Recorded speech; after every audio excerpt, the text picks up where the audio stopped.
tema kita ngobrol santai bersama Dr. Ya. Mardiman Sane SHMH. Terima kasih. Pak, bugar sekali saya tadi ini. Harus bugar. Harus bugar ya, karena saya tahu kesibukan Bapak ini keliling-keliling ini. Ada jadwal khusus kayaknya ini. Harus bugar karena kan muda adalah kekuatan kan. Wah, ya itu sebenarnya saya mau tanya Pak. Iya. Bapak selalu mengedepankan soal milenial dan anak muda nih. Oke. Nah, ini saya jelaskan sedikit teman-teman atau sahabat podcast bahwa Pak Mardiman ini atau yang akrab dipanggil Pak Andi, begitu ya? Ya. Tidak salah ya? Panggilannya Andi. Saya tahu kan? Nggak nyambung ya. Mardiman panggilannya Andi. Pasti Bapak bingung saya tahu dari mana. Iya. Karena saya tadi malam sudah tracking, Pak, saya sudah baca. Oh gitu. Profil Bapak. Luar biasa bos ini. Jadi saya tahu nama panggilannya Bapak, walaupun baru hari ini saya ketemu Bapak. Baik. Nah, kita hari ini ingin mengenal lebih jauh siapa sih sosok Pak Andi ini, Andi Sane. Begitu panggilannya, Pak ya? Nah, Pak Andi ini yang saya baca sedikit sekilas, lahir di Morut, Pak ya? Morowali, betul. Dulu Morowali, sekarang sudah lebih dulu lagi Poso. Kan Mekar ya. Kemudian menjadi Morowali. Iya. Pak asli Morut kah? Asli Morut. Tidak ada blasteran Korea atau Tionghoa kayaknya, karena saya lihat-lihat ini agak mungkin nenek moyang dulu kali ya. Oke, pertama saya ketemu waktu ada konfirmasi lah waktu itu. Saya lihat, Pak Andi ini kayaknya ada blasteran apa, karena saya tanya-tanya tidak, Morut asli. Morut asli. Tapi kan nenek moyang kita memang pelaut kan semua. Iya. Jadi soalnya agak mirip-mirip ke gitu, artis Korea. Ini host ini mantap sekali. Baik, oke. Trackingnya ya. Iya, saya tanya sedikit soal ini Pak Andi. Pak Andi kan lahir di Morut, kemudian banyak kisah perjalanan Bapak, pernah sekolah di Palu, pernah di Poso kan? Iya. Pernah di SMP di Manuel, kemudian SMA di Poso. Betul. Kemudian kuliah di Jakarta S1, kemudian S2 dan S3-nya juga di Jakarta di UI. Betul. Kemudian menjadi advokat. Ya. Kenapa pilih jadi advokat, Pak? Ya, itu pertanyaan pertama saya nih. Ini pertanyaan susu-susu. Ini so pakai ini, jadi berpikir dulu apa ini. Ya. Ini Mas Dani ini pertanyaannya menjebak ya. Ini Dani, kau kasih pertanyaan saya sama beliau menjebak. Jadi gini, waktu itu sebenarnya saya masuk Fakultas Hukum, memang saya tertarik. Iya. Saya tertarik untuk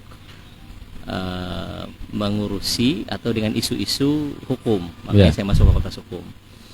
Nah, kenapa akhirnya saya memilih profesi advokat? Karena menurut saya itu profesi yang paling mewakili diri saya. Ya. Kata orang Palu, gue banget.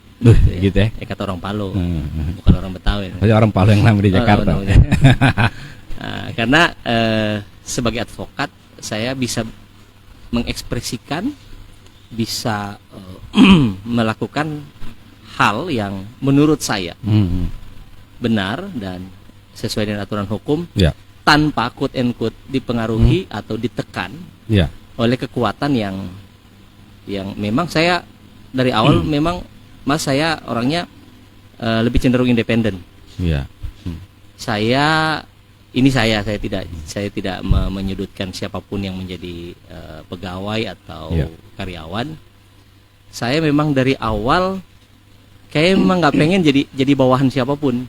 Gitu. Tidak terlalu mau diatur-atur. Nggak mau saya. Iya. Jadi tapi bukan berarti saya tidak bisa diatur ya, Mas. Saya warga negara yang baik.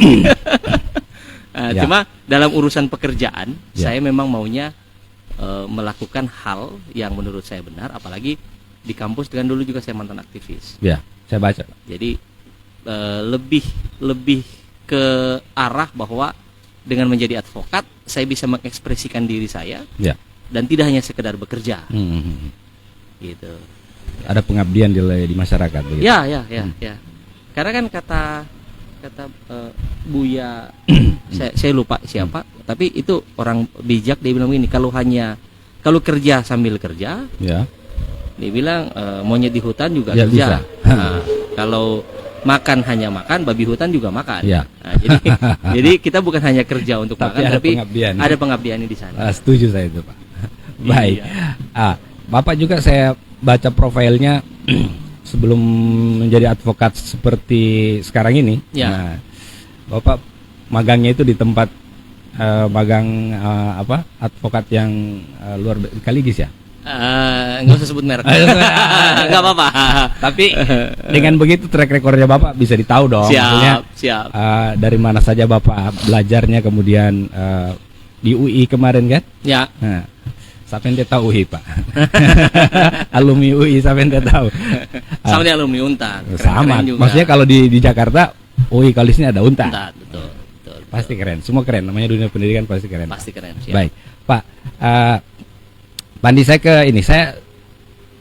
ke hal lain sedikit. Saya agak gini. Karena kalau kita tadi bicara soal Bapak kenapa memilih advokat, Bapak juga saya lihat mau terjun ke politik karena pilkada kemarin Bapak salah satu kandidat yang mau maju, sudah apa orang bilang, sudah sempat kuda-kuda ya. Sudah sempat siap-siap. Di waktu itu jalur independen. 2015 di jalur independen. Iya, di Morut ya, Bupati Morut. Di Morut. Tahun 2012 pun waktu itu belum mekar. Ya. Masih zaman Pak Anwar periode kedua. Ya. Dan Kak Ahmad Ali waktu itu juga penantangnya. Ya. Saya sebenarnya sudah mau masuk. Ya. Tapi digagalkan KPU waktu itu. Ya. Jadi saya 2012 dan 2015 ya modal nekat, Mas. Ya. Nah, modal nekat ya udah maju aja. Tapi 2015 saya sempat bertarung, nyaris menang berarti kalah kan. Belum beruntung lah, Pak. Belum beruntung. Iya. Karena dalam politik itu sebenarnya soal untung rugi itu, Pak. Kalau sudah ada jalannya di situ pasti, tapi ada usaha juga. Garis tangan itu keberuntungan menurut saya. Siap. Nah, pertanyaan saya, Pak, adalah kenapa Bapak kan sudah nyaman jadi advokat, apalagi di Jakarta, Pak. Maksudnya Bapak di firmanya luar biasa, maksudnya setahu lah kalau di firma besar kemudian banyak mitra-mitra yang bagus, ya sudah nyaman lah di situ. Tapi Bapak milih mau terjun ke politik, apalagi di Morowali yang baru mekar. Kenapa itu, Pak? Ada bisakah kita berbagi apa alasan yang mendasar begitu?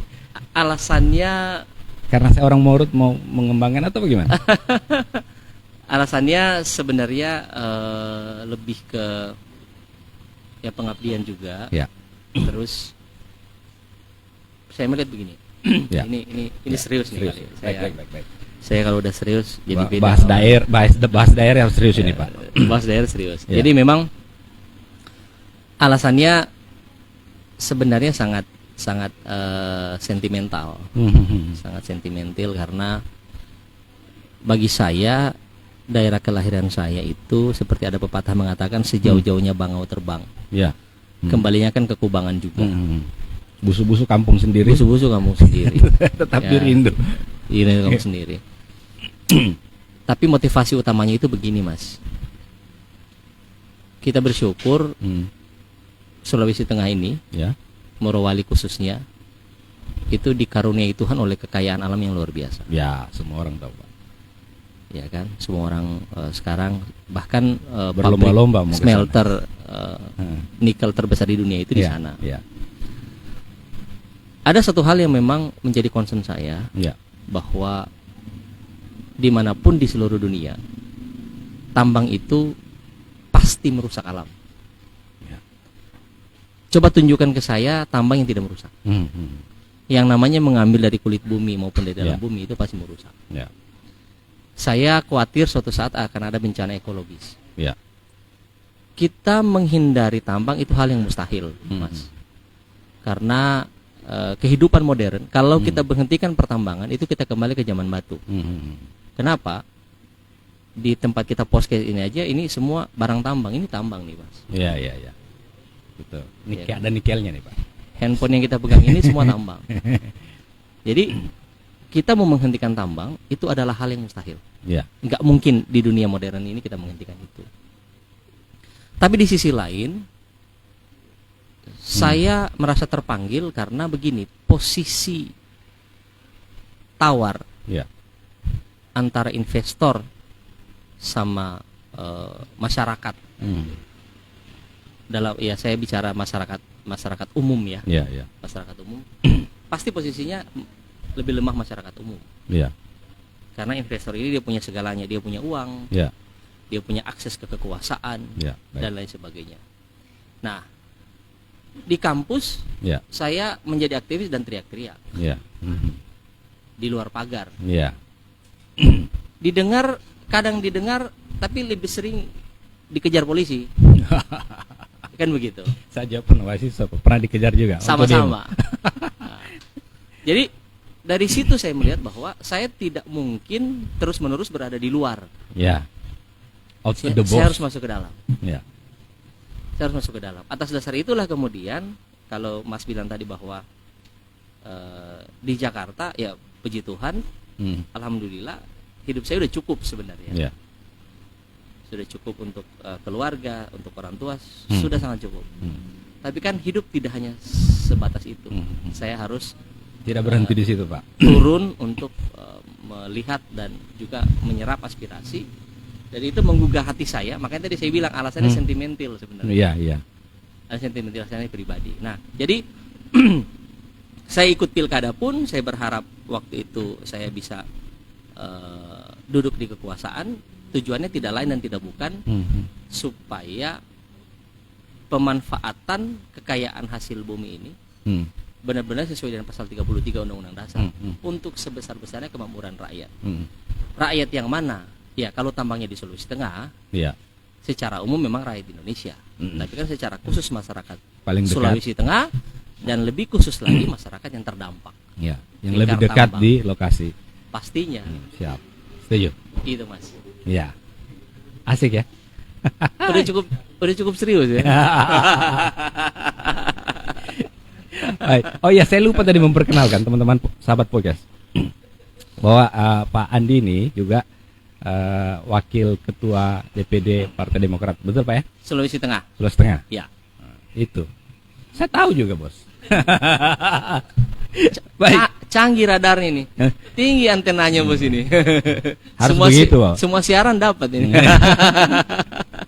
Harus begitu, kita harus sekarang semua serba terbuka, Pak. Ya. Jadi kita bisa searching di mana saja bisa dapat. Betul. Nah, jadi udah nggak bisa sembunyi-sembunyi sekarang ya. Ya. Ada. Oke. Ya Pak Pandi, saya ke persoalan yang masih berhubungan dengan politik sedikit lah, gitu. Oke. Ini kan mau 2024. Menarik. Besok ini tidak lama lagi 2023. Artinya menuju 2024 itu sudah di ujung mata, Bu. Apakah Bapak masih berani mau maju? Apakah nanti jadi calon kepala daerah lagi di Morowali Utara atau mau bergeser?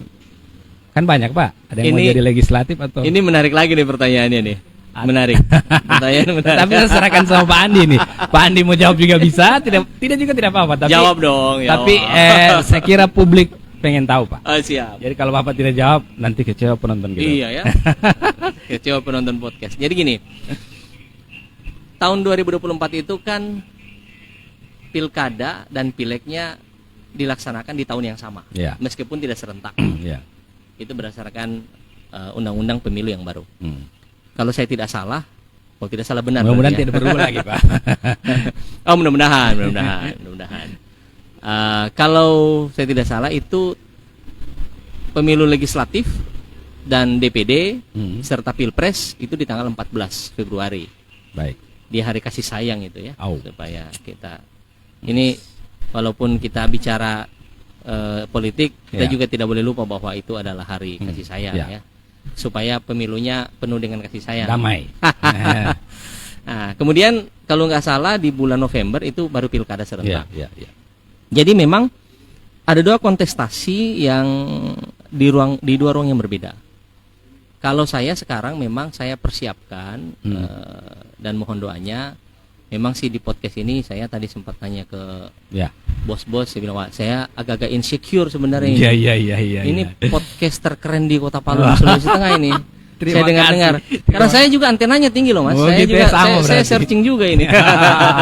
Ini tokoh-tokoh di sini ada Kamat, Iya, ada iya, Kak iya. Judi, Iya. ada Kak Anwar Hafid, Iya, iya. dan senior-senior saya yang lain. Pernah Itu- duduk di podcast ini. pernah duduk di podcast Iya, ini. iya, iya. Jadi kalau mereka itu tokoh-tokoh senior yang kalau di politik itu nilainya sudah 10, saya ini 2,5 lah, 2,5. 6 lah Pak. Jangan kalau 5 kan merah. Oh, merah. Oh, harus 6. 6. 6 lah ya. Iya, supaya lulus. Supaya tidak tabaka rapor. Nah, jadi kita kembali ke Ya. pertanyaannya Mas tadi. Iya. Saya memang mempersiapkan diri untuk menjadi calon legislatif. Nah, catat itu. Maksudnya daripada Komihu bertanya-tanya terus, Bapak ini mau kemana Kak? Yang mau jadi bupati lagi atau mau kemana? Ternyata sudah jelas ya. Catat, mau calon legislatif. Calon legislatif Di untuk mana? 14 Desember 2024. Ya, tapi maksudnya November bisa juga saya ikut lagi. pertanyaan saya begini Pak. Apakah lokalan di Morut, Provinsi Sulawesi Tengah atau di pusat? Gini. Ya. Ini menarik lagi nih. Jadi Ya. gini. Seperti yang di obrolan awal kita tadi, Ya.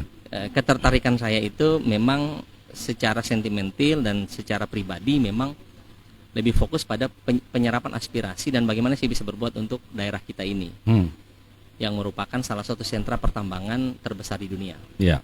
Nah, sekarang ini Mas, pertambangan ini salah satu sektor yang ditarik ke pusat. Jadi daerah tingkat 1 maupun daerah tingkat 2 itu kewenangannya sangat sedikit, bahkan nyaris sudah tidak ada. Nyaris sudah tidak ada ya. Artinya masih dikontrol dari pusat begitu. Sangat. Jadi ini juga kritik saya ya. Saya juga merasa ini kok perjuangan reformasi jadi mundur. Ini versi saya ya. Ya, Kenapa ya, ya. perjuangan reformasi seperti mundur? Tahun 98 itu kan demonstrasi itu karena salah satu faktornya di luar krisis moneter adalah karena faktor Jakarta sentris. Iya kan? Ya. Sentralisasi. Betul. Kemudian diperjuangkan desentralisasi. Lahirlah Undang-Undang Otonomi Daerah. Ya. Nah, kita menikmati masa jaya otonomi daerah dengan gemilang, ya kan? Sampai akhirnya sekarang ini saya merasa bahwa ini yang terjadi di sebelum tahun tahun 98 itu loh, ini kok sepertinya ditarik lagi ke pusat. Kebijakan khususnya di bidang, saya bicara khusus di bidang pertambangan ya, saya tidak ingin merembet ke hal-hal yang lain. Jadi saya merasa bahwa ini undang-undang otonomi daerah menjadi seolah-olah sudah tidak terlalu bertaji. Ya. Gitu. Nah, menjawab itu kemudian saya tidak tertarik. Ya maaf kalau saya saya tidak bicara yang lain. Saya tidak tertarik untuk menjadi DPRD tingkat 2 maupun DPRD tingkat 1. Karena apa? Ya. Karena kalau kita mau menyerang dalam tanda kutip ya, mau melakukan perubahan, itu harus di pusat. Oke. Arahnya sudah jelas, Pak. DPR RI berarti. Ya. Terjawab ya. Ya kita tunggu nanti nih bagaimana karena saya sudah melihat ada beberapa baliho-baliho dipasang ini, Pak. Ya. Jadi sudah jelas. Tapi boleh sambil minum ini tuh? Boleh. Oh, ya. Kering, Pak, kalau bicara terus tidak minum. Makanya dengan kopi susu. Bawakan sini. Minum dulu, guys. Supaya enak lancar kita ngobrolnya. Ya. Menarik, Pak, kalau dari penjelasan Pak Andi tadi bahwa Bapak harus berjuang di pusat. Ya. Nah, artinya Pak Andi akan mencoba peruntungan dan berusaha untuk menjadi calon legislatif dari Sulawesi Tengah, perwakilan Sulawesi Tengah untuk di pusat. Ya. Artinya di DPR RI. Ya, saya kira masyarakat bebas ya memilih nantinya. Silakan, ini sudah dijelaskan tadi, dan silakan kalau mau tracking Pak Andi, silakan bisa melalui internet. Siapa sih Pak Andi ini? Kita kan sudah banyak ngobrol tadi, jadi yang nonton juga pasti sudah ada gambaran lah begitu. Bahwa Pak Andi ini siapa, kemudian perjalanan karirnya bagaimana. Silakan teman-teman nanti atau sahabat podcast dan publik yang menilai Pak Andi kedepannya seperti apa. Ya. Saya tergelitik dengan ini Pak Andi. Saya kan semalam itu ada lihat beberapa postingan. khususnya di platform Mardiman Sane Official. Apa itu ya? Garda terdepan. Ya. Di Facebook. Ya. Kemudian sebelumnya saya juga baca Pak Andi ini dalam mempersiapkan pilkada di Morut kemarin itu selalu mengedepankan milenial. Nah, kemudian ada, saya lihat di official Facebook Bapak Garda Terdepan Mardiman itu, kalau tidak salah di Dombu kemarin ada kegiatan di sana dengan Pak Anwar. Yep. Nah, saya tidak lebih jauh menanya soal kegiatan apa di sana karena nah, itu nanti biarlah saya yang menjelaskan. Jangan Mas. Gitu. Nah, saya melihat di baju kaos Bapak, saya tertarik ada tulisan di baju kaos Bapak itu hashtag begitu. Muda adalah kekuatan. Jadi ada hubungannya milenial dan muda. Oke. Dari waktu calon Bupati Morut, kemudian sekarang Bapak mengedepankan yang muda-muda ini. Kenapa itu, Pak ya? Yang pertama karena Bapak memang masih muda? Karena profil Bapak ini masih muda sekali. Tidak juga. Sangat. Tidak. So STW ini STW. Jadi gini Mas. Ya. Yang pertama gini. Kenapa saya tertarik untuk ikut meramaikan bursa caleg DPR RI? Mohon doanya ya calon aja belum, tapi kan kita boleh dong bicara kan. Arahnya ke sana. Namanya juga calon, Pak. Siapa saja bebas. Namanya pra-calon. Masih bakal calon kan gitu. Orang mau calon presiden saya bisa. Oh Pak. Iya, hak konstitusional warga negara. Asik. Nah, jadi gini. Karena apa? Karena yang pertama, saya kok tergelitik ya, jangan sampai wajah caleg atau anggota legislatif 7 kursi kita ya kalau nggak salah ya. Iya. Nah, ini kan jangan sampai isinya lu lagi kan. Gantian dong. Gantian lah. Kasihlah sekali-sekali kasih anak muda kan. Gitu, kan. Iya, jelas. Nah, itu yang pertama. Ya, mudah-mudahan akan ada energi baru dari Sulawesi Tengah yang bisa duduk dan kemudian bisa bersuara secara tegas dan lugas. Tanpa beban. Iya. Tanpa beban. Biasanya memang anak muda berapi-api, Pak. Iya. Jadi bisa mendobrak begitu. Itulah kan kata Bung Karno kan, kasih saya setuju. Saya baru mau ngomong udah tahu kan.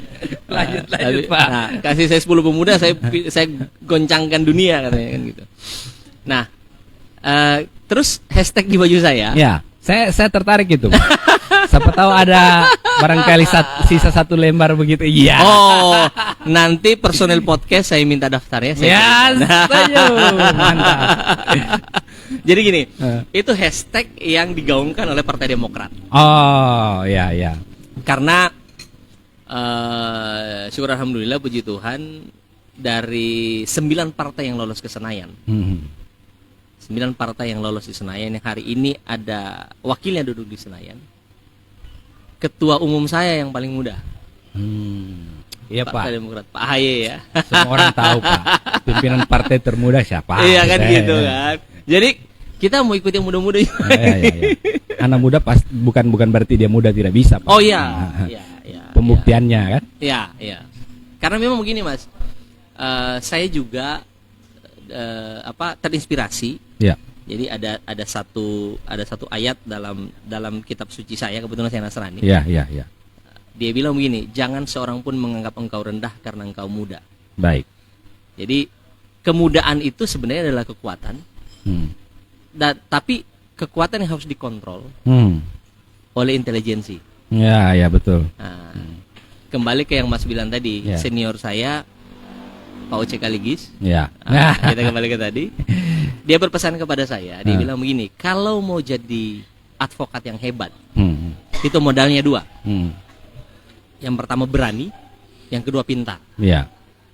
Karena kata beliau, kalau hanya berani, tapi tidak pintar, itu maksimal jadi preman. Kan gitu Mas. Setuju. Tapi kalau hanya pintar, tapi tidak berani, itu tidak akan pernah berinovasi. Baik, setuju. Harus dikombin. Modal nekat dikit nggak apa-apa lah. Hidup kan harus berimbang Pak. Jelas. Jadi hashtag muda adalah kekuatan. Itu adalah hashtag dari Partai Demokrat sebenarnya. Partai Demokrat. Ya kebetulan kan Kebetulan waktu sebelum di Demokrat, Bapak juga sudah menggaungkan itu. Betul. Saya baca, Pak. Jadi begitu ketemu partai, oh, kayaknya ini saya banget ini. Oh ya, passion saya di sini. Iya, gue banget nih. Luar biasa. Cuman saya minum kopi nih. Nggak apa-apa, Pak. Kita per rumah di sini, Pak. Jadi biar 1 ember kita minum. Oh iya. Bapak kan tamu di sini. Oh siap, terima kasih. Baik, ini seru sekali sahabat podcast, kita ngobrol sama Pak Andi sana ini karena saya baru bertanya 1, dia sudah menjawab 10. Nah, jadi saya host juga enak. Semangat. Jangan saya bertanya 1, narasumbernya jawab 1. Matilah saya, Pak, host. Iya ya. Untuk mengembangkan pertanyaan. Kalau ada yang begitu nanti, Mas, suruh aja dia jadi host. Ketukar. Iya. Kalau begitu kau jadi host. Ya. Jadi public speaking bagus, wawasan luas. Terima kasih. Masih muda juga. Ya, tahu salah saya bilang, terserah publik menilainya kan. Gitu. Baik, Pak.